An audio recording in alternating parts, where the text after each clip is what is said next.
Hey everybody, just want to make a quick video here on some line sections I have for sale.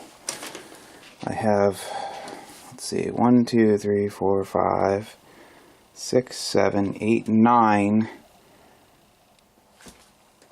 4715 dual element 100 microamp line sections. 1, 2, 3, 4, 5, 6, 7, 8, 4712 single element with the sampler port on the opposite end, opposite side, I'm sorry, B and C.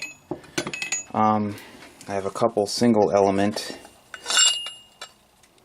right here.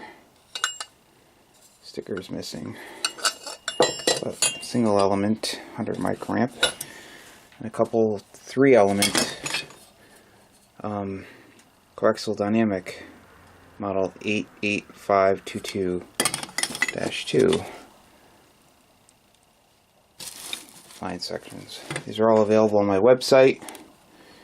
I have some more around, so if you need more, they're just buried somewhere and I can't find them, but let's figure it out, show some of them at least.